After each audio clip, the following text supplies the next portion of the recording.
Hello, good evening, and welcome everybody to Émigrés, French words that turn English. I'm your host this evening at this Festival of Ideas event. I'm Professor Stuart Carroll. I'm actually a historian, professor mainly of French history of the 16th and 17th century, so I'm absolutely fascinated by this. And we're very, very fortunate this evening to have Richard Scholar with us, who is Professor of French at Durham. He is, I don't want to make him blush, but he's a bit of a star of Renaissance literature and Renaissance cultural studies. He's best known for his work on Michel de Montaigne, but also for his work on keywords. And we're going to be hearing a lot about keywords as part of this fascinating and scintillating book. And we're going to go back to a time when English wasn't the world's dominant language, when English borrowed from other languages, was an emergent power in the 16th, 17th century. And Richard is going to talk a bit about the book. He will talk for about 25 minutes on various aspects of that book and its significance. And then we'll have a brief discussion, he and I'll ask him some questions, but please do, while he's talking, post your questions.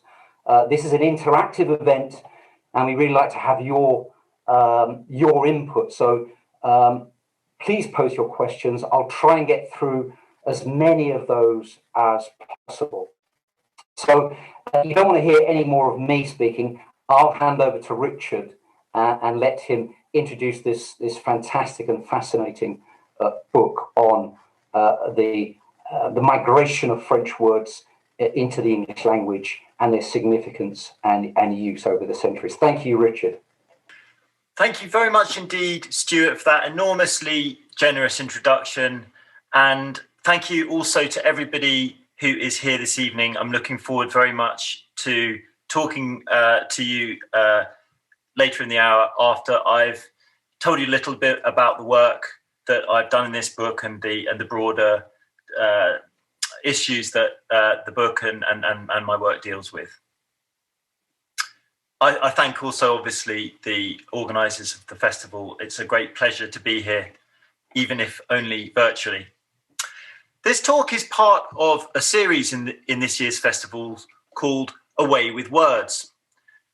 And what I'd like to do is to bring to that series a question. What kind of way do words trace when they cross the borders of language and culture? I've long been fascinated by the many untranslated French words and phrases that we use so often in English. Many borrowings from French in English have, of course, been so seamlessly absorbed into the language that they've become part of the fixtures and fittings. But other French borrowings in English leave no room for confusion. They unmistakably assert their identity as residually French migrant words, or as I call them in the book, as émigrés. Émigré, of course, being an example of that kind of word. Other examples, think of phrases like à la mode, double entendre, and je-ne-sais-quoi. These phrases and terms like naïveté or ennui or caprice have been available in English since the later part of the 17th century. They've struck many speakers and writers of English as being uniquely expressive. Remember Miss Jean Brodie in the novel by Muriel Spark, played by Maggie Smith in the film, explaining her approach to teaching Edinburgh schoolgirls. I am in the business of putting old heads on young shoulders, and all my pupils are la crème de la crème, she says. Without borrowed treasures such as that one, we might conclude the language, the English language would be deprived of that uniquely expressive French phrase, or as the French put it, the mot juste. Deprived also of the mange-tout, as Del Boy in the classic BBC comedy programme Only Fools and Horses would doubtless say at this point, mange-tout being just one of the many Gallicisms the South London wheeler dealer enthusiastically trots out in order to show that he is truly à la mode. What then do the many untranslated French words and phrases that we use so often in English reveal of the English language? That was the question that I asked in Émigrés. And I'll just share my screen with you at this point and share with you the jacket for the book. So what do those phrases that we use in English reveal of the English language? Well, the short answer to that question is that they point to an alternative history of English, not as the triumph of a global language, but as the entanglements of a language that's forever caught up in the relational processes of contact and creolisation. That, in a nutshell, is the argument of Émigrés. Migrant French words matter to the development of English insofar as they complete the English language by elegantly recalling its fundamental incompleteness. They reveal its relation to the languages that surround it. They mark out things it can't immediately express, while also creating for it new possibilities of expression. Part 1 of 4, the long view. And it's a long view of English. The history of English is, of course, contested ground. A standard scholarly account of the history of early modern English, first published by Richard Foster Jones in 1953 and still widely referred to in the secondary literature today, is called The Triumph of the English Language. Now, I follow in the wake of various scholars who've challenged the triumphalism at work in the study of Jones and others. And I can't help observing outside the academy that the history of the language has been contested ground in the political debates around Brexit. In a comment piece published in The Times on the 16th of October 2020, last year, Giles Corran proposed that all the words English commonly borrows from French should be repatriated on the grounds, I'm quoting him, that they are grotesque linguistic relics of our colonial exploitation under French rule. Corran claimed in his article to be responding to a recent act of French linguistic purism sponsored by the Académie Française, but Corran must have been aware at the time of writing, this is, remember, October 2020, must have been aware that his proposal to take back control of the English language had Brexit written all over it. I have to say that his witty proposal gave me a distinct feeling of what can only be described in English as déjà vu. In Émigrés, I recall how right back in the 1640s, the time of great political upheaval in England, the English political radical John Hare was already urging, and I quote, that our language be cleared of the Norman and French invasion upon it. The same suggestion was made from the other side, as it were, in a cabaret piece called The French Brexit Song, which circulated widely on the internet in late 2019, and it's still there, and I recommend it to you. It's hilarious. The song features two floridly Frenchified speakers, you can see them on your screen, deciding to exact revenge on the perfidious British for their Brexit by announcing, and I'm quoting them, "We're taking all our French words back." Well, there wouldn't be much English left if they did take all of them back, since English has borrowed more words from French than from any other modern foreign language. Now, my very first book, which appeared right back in 2005, was, as it happens, the history of a single French phrase, the je-ne-sais-quoi, a phrase which I mentioned earlier. The phrase names in English as well as French a certain something in people or things that we struggle to explain. Working, as I did, on the literary and philosophical history of that phrase up close, alerted me to the wider role that French words play in English. I've been wanting to write a book about the topic ever since, and that book that eventually emerged is, of course, Émigrés. Now, I view as an important contribution of this book its suggestion that the émigré words that have gone into the mix of English are best understood by bringing two concepts together, the concept of creolisation and the concept of keywords. Let me say a few words about keywords and creolisation in turn.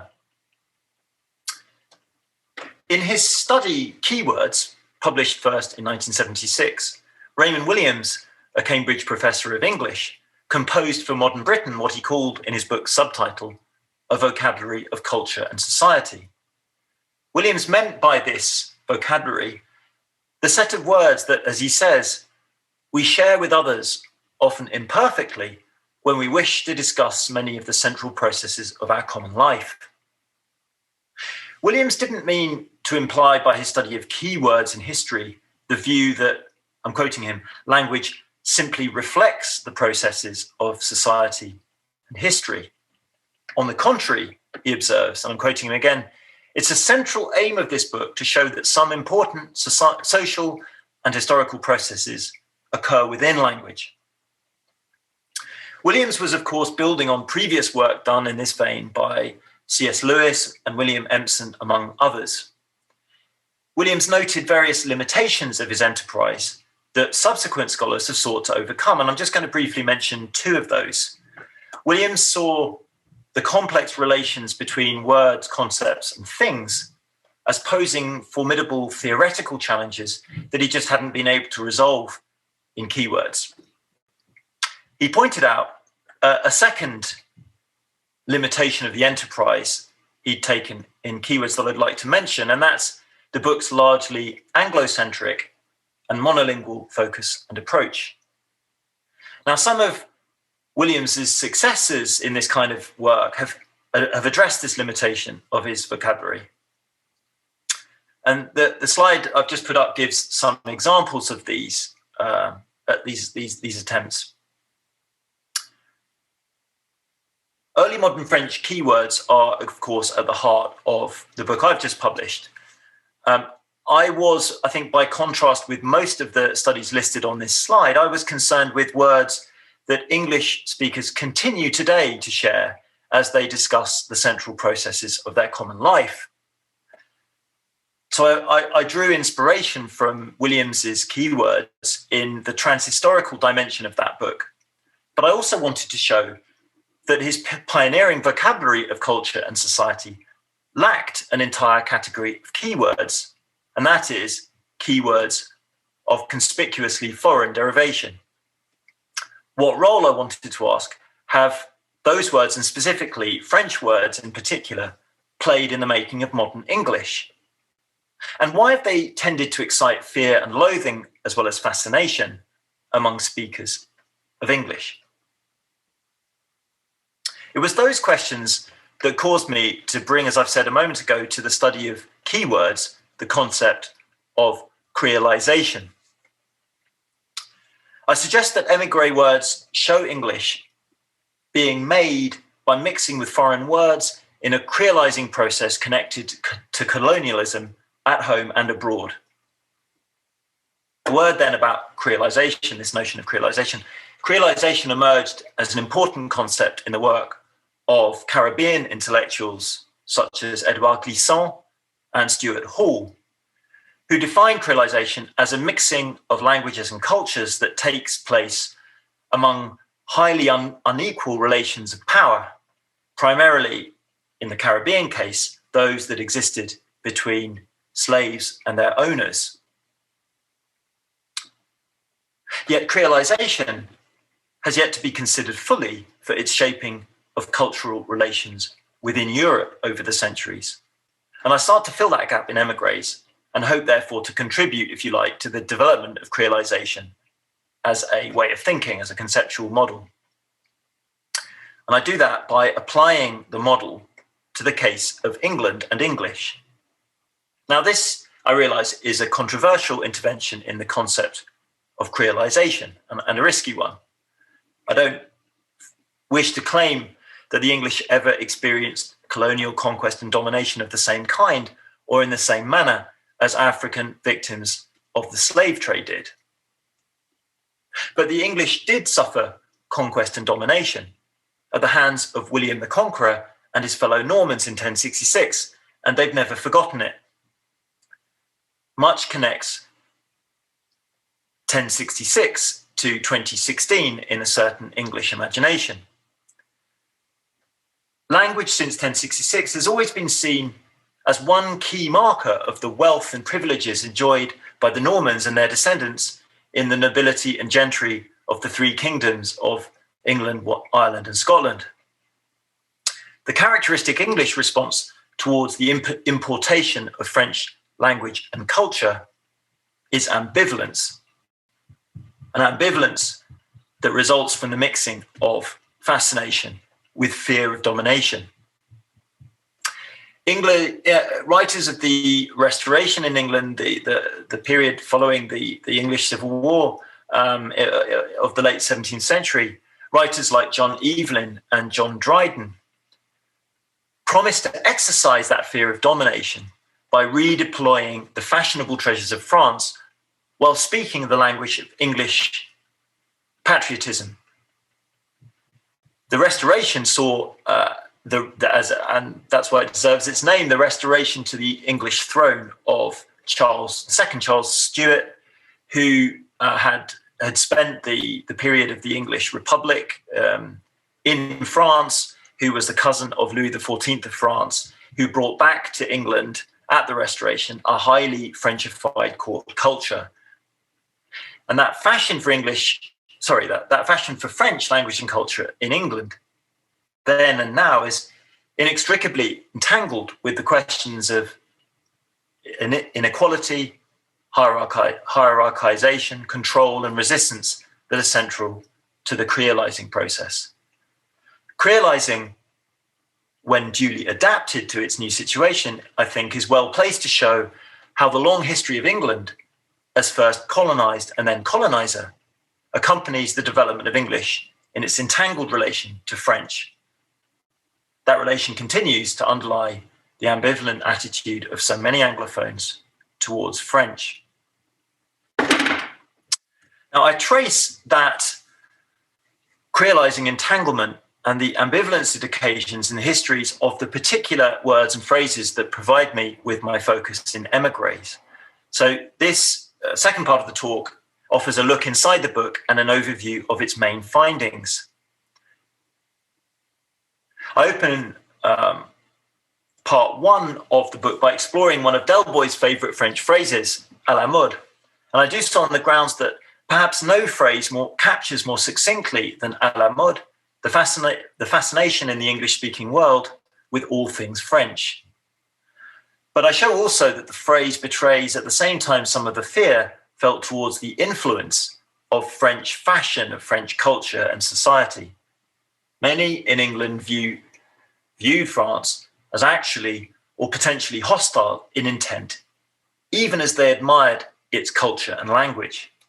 And the result is that profound ambivalence that I've spoken of in English culture towards the migrant French words that have traveled into English.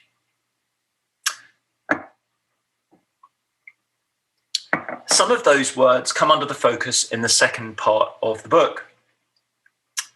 Naïveté, ennui, and caprice. Naivety shows this ambivalence in action. The word naïf in English means, among other things, a rough diamond. You can see the rough diamond, by the way, pictured in the visual emblem at the opening of the chapter. It takes sophistication, of course, to appreciate a diamond in the rough. A sophistication that speakers of English can lay claim to by using the French word naivety to place themselves at one remove from the native simplicity of which the word naivety speaks. Naivety in this way highlights English ways of saying and being as entangled with a French culture that's viewed as superior. The next word in the book, ennui, reflects that same entanglement. It adds so much to the standard English word, boredom, that it finds itself paired with. Ennui enables English writers and artists to put into words the sad fact that on pretty much every level of their existence, the wine is elsewhere, and the glass of cold water they've been left with in the middle of the table is half empty. That very image of English ennui that I've painted in words the London Impressionist painter Walter Sickert invented in his 1914 painting, Ennui, that you have in front of you. What you're seeing now is the brilliant translation of that idea, the pint glass half empty with water. Translation of that idea into a visual emblem by John Barnett of the Princeton University Press design team, who gave each of the migrant words explored in Émigrés its visual emblem. The last of the French words that turned English that I explore in the book is caprice.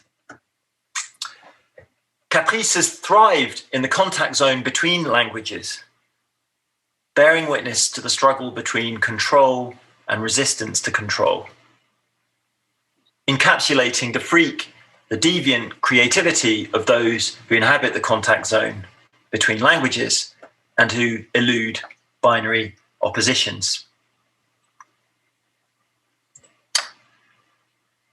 Some wider considerations. We live at a time, of course, when many more English, and Stuart alluded to this fact actually in his introduction, we live at a time when many more English words are turning French than the reverse. I think the historical reasons for this are obvious. After the British Empire spread English across the world in the 19th century, the USA entrenched English as a global lingua franca in the 20th century, causing the unprecedented amount of lexical borrowing from English that's currently taking place in French and in other languages. The response in the Francophone world to this process of Anglicization is, I think, an unresolved mixture of receptivity and resistance. And I think also that it largely mirrors the Anglophone attitudes I explore in the book towards the Frenchification of English. What I wanted to suggest to my readers above all, and this is what Stuart said earlier, is that the current dominant position of English in relation to French ought not to be allowed to conceal a much longer and more complex story of linguistic and cultural interaction. Anglophones have borrowed words from French for centuries. Why and how they do, and revealing what attitudes in the process towards French and the foreign. These are questions at the heart of Émigrés. Whether it's the mot juste or the mange tout, the words we borrow from French play a vital role in the language and culture of the English-speaking world. And I tell that story in Émigrés. I don't want to underestimate here the complexity of the findings in the book. Standing back from them, however, causes me to want to add to the wider debate going on in Britain about our relations to the countries that surround us, caused me to want to add to that debate an observation and a suggestion. The observation is that so much ambivalence in Britain has resurfaced towards foreign languages and the people who speak them in the years before and since Brexit. And the suggestion is that we collectively suspend our ambivalence for a moment and celebrate instead the pleasures of language. English offers us so many of these pleasures, thanks to the influences from so many sources that have gone into its creative mix. Let's use these pleasures as a vantage point from which to reassess our attitude towards the languages and cultures that surround us. COVID-19, which knows no borders and means that we're meeting on Zoom tonight, reminds us that the relations between us stop nowhere. They don't stop at any border. As we learn to adapt to a COVID-shaped post-Brexit new normal, we inhabitants of the Britain the politicians are now calling global might do well to reassess our place in an interrelated world. There's perhaps no better place to start this work than in our attitudes towards languages. Reports of the triumph of English as a global lingua franca have frankly been exaggerated. If we're to repair damaged relations and to nurture new ones, we will need to speak to other peoples in their languages and to listen to what they have to tell us in their own words.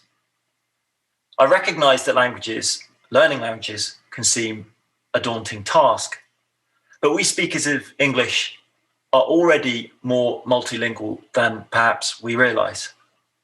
While we may not always realise it, for example, every day of our lives, we're switching in and out of French.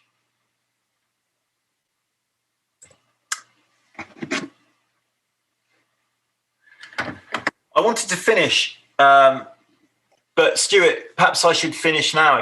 Would you like me to? I was going to finish by reading you a page from the book. Okay, I'll do it. It shouldn't take too long.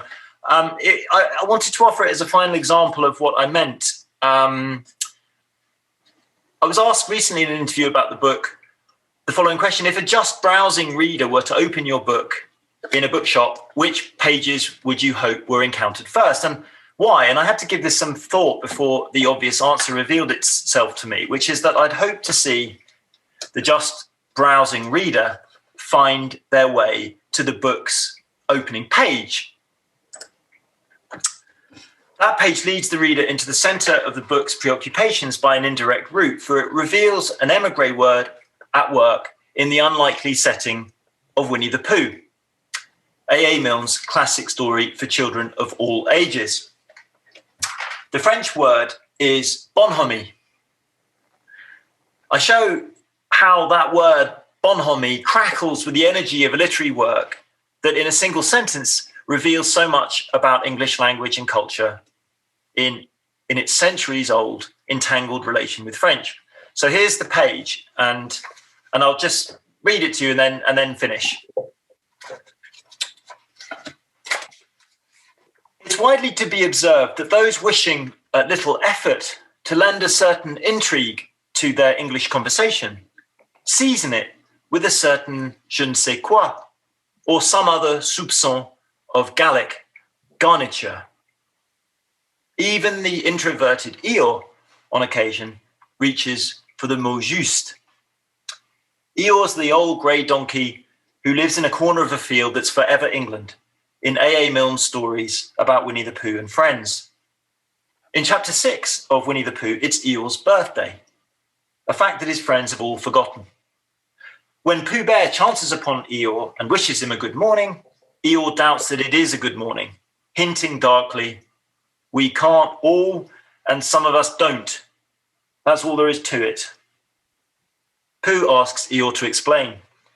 The old grey donkey offers the following list of equivalent words and phrases. He said, you know what I mean. Gaiety, song and dance, here we go round the mulberry bush. A puzzled Pooh asks, what mulberry bush is that?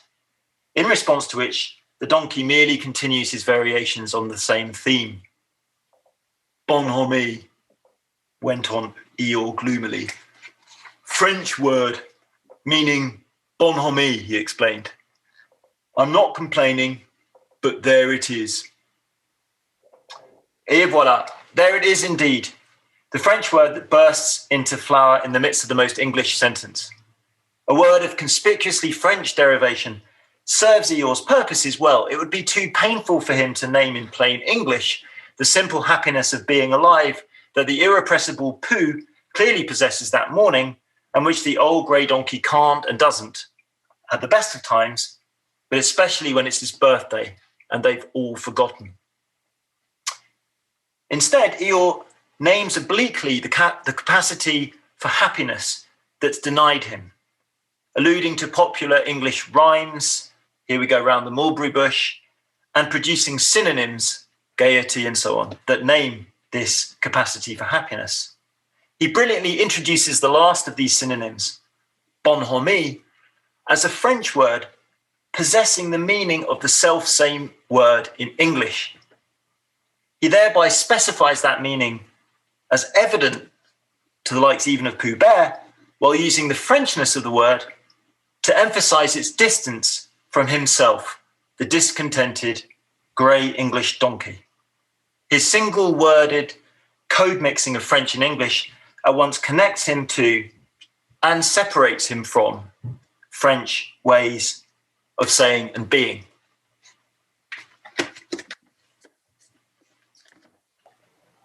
Thank you very much, Richard. I don't think I've ever been to a talk where Del Boy, Raymond Williams, Winnie the Pooh have appeared together. That's amazing. And the book itself as well has this amazing array of references which go also beyond. We might go into something, go beyond English and French. There's lots of reference to the German and to the Italians. This is actually a book about European culture as well as that fascination and fear of the French that we have and everything we owe to them, going back to 1066. There's some really good questions coming in. Please send in more. I'll try and get through some of those, but I've got the pleasure of being able to ask the first question. I'm a historian, so it's going to be boring. I'm going to ask you a boring historical question. There's going to be lots of interesting questions about modern culture and things like that. But I want to take you back. A lot of the book is about the 17th century, particularly about Dryden, and about the fun that people had at laughing at fops and fashionable gentlemen who wore French clothes and spoke in French. So that we're already making fun of the French, or those who Frenchify, who try to be pretentious. Pretentieuse, this kind of thing. That was already happening. This is a fascinating question, and one that I don't think any historian or even literary scholars really been able to pin down. Why in the early 17th century does suddenly French become fashionable? There's a word that's called often a word referred to gallomania. In the 1620s, people even in Italy start to wear French fashions. They wear their long hair. You begin to wear your French cut clothes. This happens both in Germany, in England, in Italy at the same time. And this is what you'd expect, because France had just emerged from a 36-year civil war where it's very introverted. Now, obviously, there's lots of going on in French culture during that civil war, which you know a lot about. The question is, why suddenly French? Italian had been the dominant language, the dominant culture, and it seems to happen very quickly. Have you got any idea of why that is? Your book tells us it's part of that story. Thank you, Stuart. So that's not. I don't have that down as a dull historical question. I think it's a very important one, and I'm not sure I've got a complete answer to it. You might be able to help. I mean,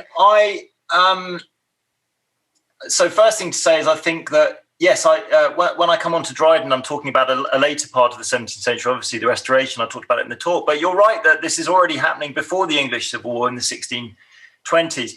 But I think there's possibly an English-specific answer to that, which has got to do, again, with the Stuart family, a French queen, that of Charles I, so Henrietta Maria. So if we're thinking of a kind of model of culture in which it irrigates down from a court culture, you can see that Henrietta Maria she brings over to London and to England theatre people from France, chefs, musicians, all sorts of people in different cultural spheres. You could imagine that influence sort of spreads outwards into English society. So I think that might be part of the answer, but I think that that doesn't necessarily help with the German and Dutch and other contexts that you alluded to. I mean, I wonder listening to you and thinking about it, whether actually that civil war that you mentioned might not oddly have a role to play in that France is suddenly emerging in the early part of the 17th century, let's say, from a traumatic period of civil war and is suddenly more kind of culturally available or somehow more outward looking. What I would add to that briefly is that, of course, during that same period in France, there's a very powerful Italian influence going on in French culture. So that possibly also what happens is that France is seen as a mediating, a culture that mediates Italian culture, also seen as prestigious outwards, and And so some combination of those things I think might well be in play there. And that answer also allows me to sort of thank you for pointing out that I think very important point to me about the fact that even though the book is set up as being centrally about English in its relationship to French, what I always want to argue, and I do in the book, is that binary relationship is constantly triangulated, if not, even mediated by more than one other culture. So often, when you think you're looking at something happening between French and English, you really need to look at a third or a fourth culture, German, Italian, Spanish, and others, to see what's going on in the contact between English and French. So in that sense, you're right. I mean, it was a book with a kind of European ambition to it. Yeah, I mean, I could talk about this for ages, because I think it's a really important topic, and one that hasn't been, even French scholars kind of assume the grand siècle, that this is French culture kind of appears. Nobody's ever explained why in such a quick way it becomes so dominant, and of course remains dominant really until the First World War, possibly the Second World War, in terms of kind of cultural icon. In the 19th century, it still remains the height of culture and of fashion. We could talk about it for ages. I've got some good questions here, so I'm going to. I got one from John Sell here, who asks, to what extent is the use of French words a manifestation of cacozelia? I don't know where that comes from. Is that Portuguese or Italian? A stylistic affectation of diction, throwing in foreign words to appear learned. Is this is it purely pretension? Well, that's a fantastic question. Thank you. And cacozelia is a new word to me, so I've learned something already in this meeting. I think the answer is that is one of the perennial positions that is taken in English culture about towards French words, that they're not adding anything to the language. They're simply performances of affectation, performances of learning, however deep or shallow that learning might be. There's always, I think, also an alternative position in the debate, which has got to do with saying that there are certainly words in French that positively add something in the way of a meaning or a connotation, or to the language, to the English language, as without it. And that's certainly the position of Stuart mentioned John Dryden. I also talk about another late 17th century English John, that's John Evelyn, in the same period as Dryden, who argues very sort of persuasively that English needs to become a more civilized, it's basically a barbaric language, and it needs to become more civilized by borrowing from the French, but also from the Spaniards and the Italians, words that will complete the language by offering it new ways of thinking, new ways of behaving. So I think, what I try to do in the book is to bring those two positions out and put them into conversation with one another in the history that I tell. I mean, taking that on, a word like ennui, it's more than boring, isn't it? It has a kind of cultural resonance. It's a kind of romantic, something to do with the romantics. You think of people who they're worried about the kind of social ennui, or it's something to do with society. It's not just a kind of bored that got nothing to do. It has a separate, different meaning in English, I think. The point I'm making, you need those words to describe something else. It's not just boring. Absolutely, yeah. Something else. Absolutely, and often what happens is, in particular sentences, that the word ennui won't appear on its own. It'll appear alongside an English synonym like boredom or apathy or whichever it might be.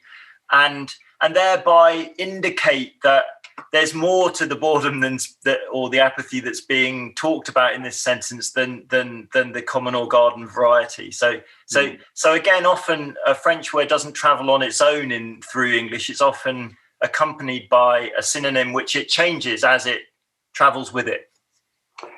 Do you think that English is particularly open to, because it's a bastard language, because we famously has such a large vocabulary, is it particularly open to the absorption of foreign words or other words or the creolization? Is English a kind of unusual language?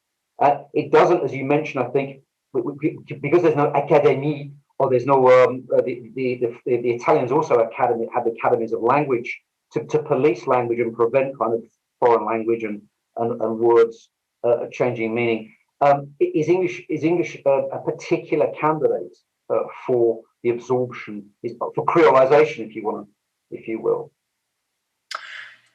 Yeah, I mean, I think that English is. I think that I am describing the process of language contact and linguistic borrowing is obviously a kind of general phenomenon within languages, but I think that there are highly specific things about the English case and the case of English, and you've put your finger on really important ones. I mean, it's in a way not so much a kind of to the honor of English as just as a fact of its historical position as a language of colony and empire, one that then has spread across the world, and in different parts of the world come into contact with different with a whole very wide range of neighboring languages in that situation. So yes, that's all part of the story of that I wanted to tell. I mean, I obviously couldn't do it all in one short book, but that was the issue and the reality of English that I wanted to really present to readers. I've got a question here. I mean, you mentioned Brexit quite a lot. In some ways that contradicts some of the book, because what you're saying in the book is that this kind of fear and fascination of the French, which we see all the time in the popular press, which is certainly evident post Brexit, and particularly in the negotiations at the moment over Ireland. There's always a kind of complaint about the French, doing things about sausages they shouldn't be doing. This really isn't new. It does go. I think the point you're making is there's a historical kind of this kind of fear and fascination element does go back to the 17th century, probably beyond that. Yes, I mean, I think the answer that I'd want to give to that is as nuanced an answer as possible. In other words, I think I want to say that the work I've done on this book has caused me to think that we're talking about a really deep-seated perennial ambivalence in English-speaking culture towards French and the foreign, and at the same time, one can't help noticing, if you like, periods of history in which those issues come to the fore. So I mentioned briefly how struck I was in the years leading up to the Brexit referendum debate result and vote, by how similar the language, the parliamentary discourse, the public discourse was to the language of the English, the period of the early modern period in which England goes through another kind of series of divorces. I mean, that's one of the words used in the Reformation, the divorces from the continent, the European continent. So I think I want both to point out the sort of continuity there, and also the peaks and troughs of this this phenomenon that I was describing. I think for many reasons that we do happen to be living in a period when a period of peak, if you like, in the sensitivity to the resistance towards the languages and the cultures that surround us. I've got a bunch of questions which I'll kind of link together here around the kind of corruption of the language. Quite a few people asking about words that obviously the ennui. You didn't kind of touch on that. You didn't really touch on that in the book, of the ways in which French words have been corrupted and changed, and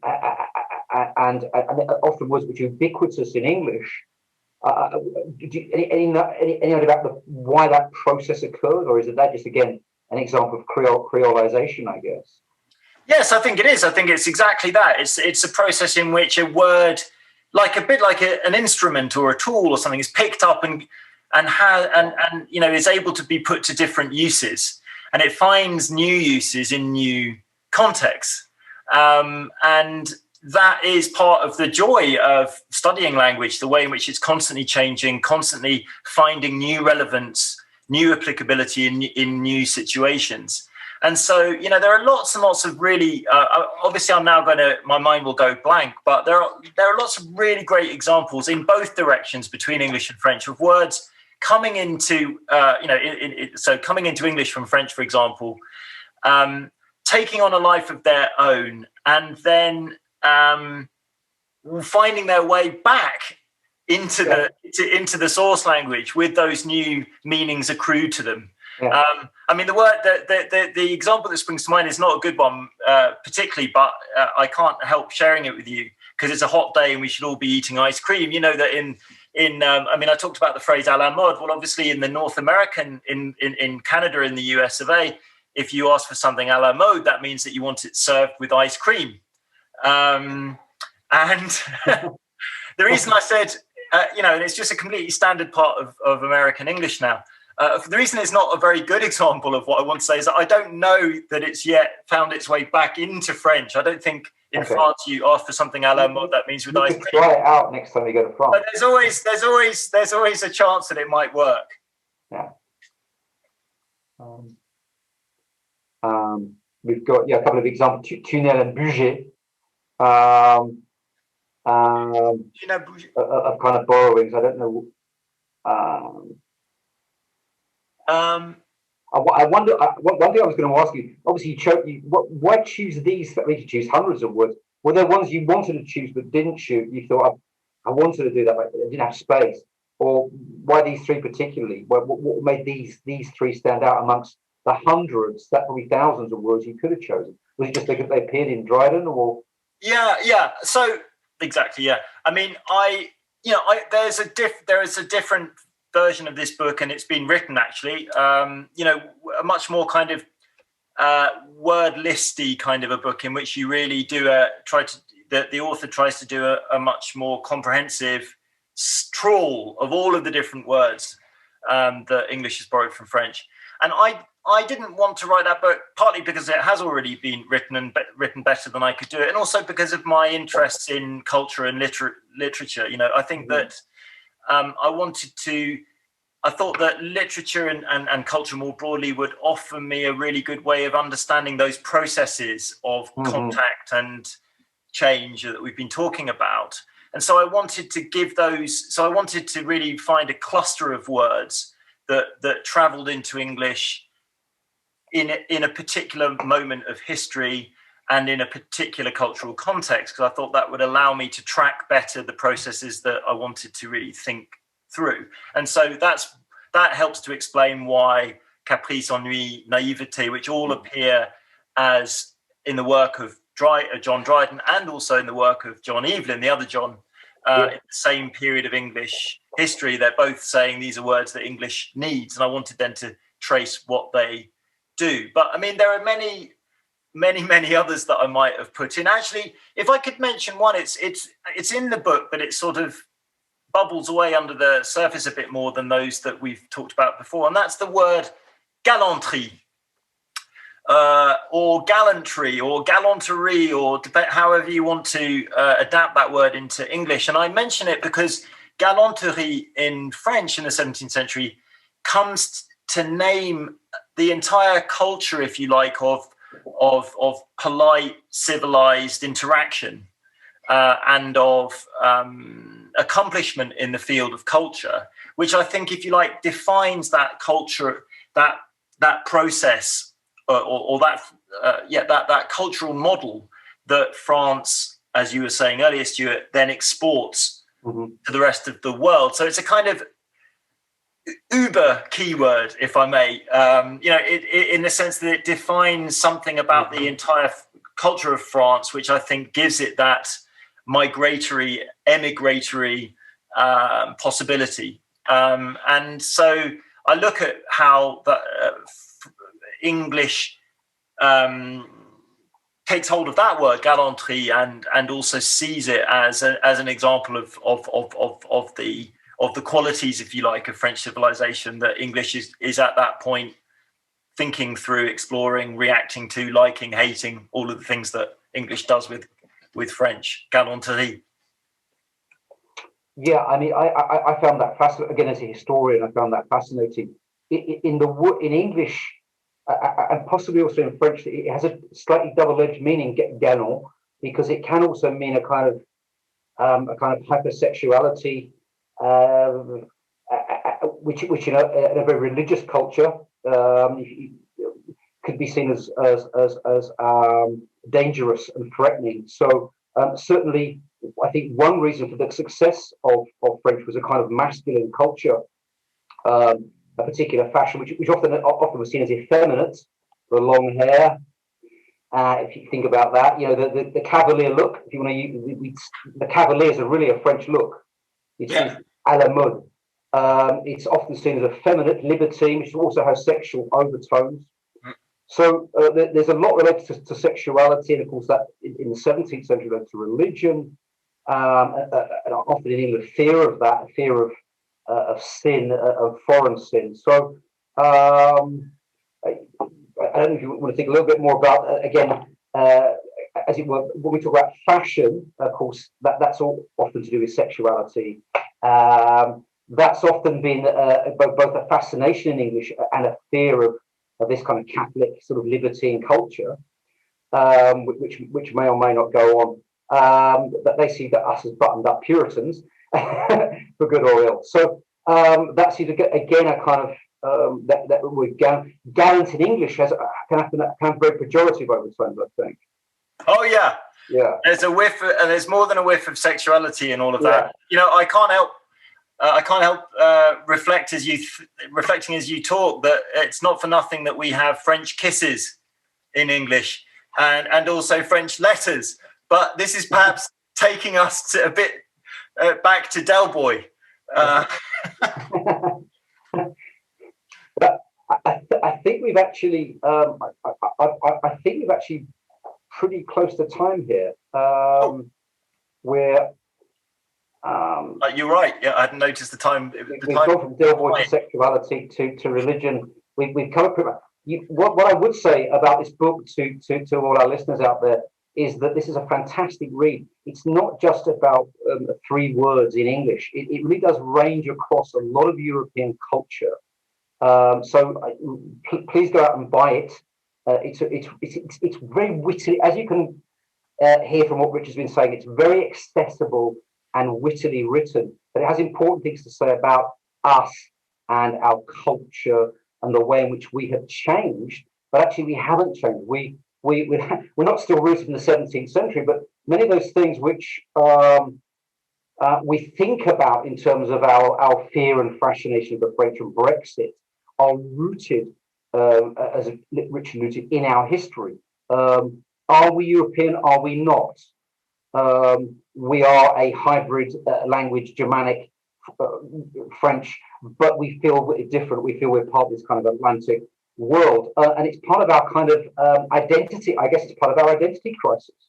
So Richard is part of what being British and English is, and we're going through this kind of identity crisis, I guess, post-Brexit, and we haven't worked it out. And Richard kind of exploring that and the historical roots of that. So I think it's an important book as well. Fascinating, important, witty. Go out and buy it. I think have we reached the end? I think we've reached the end. If you would like to purchase a copy of that book with signed book plates, they'll be available from the partner of the festival, Fox Lane Books, and you can access that online at Fox Lane Books. Please go and get that book and have a read of it. It really will enlighten you about both European culture and our place and identity in it. I think I've got it as down as 9 o'clock, so I'm going to thank Richard for a fascinating tour of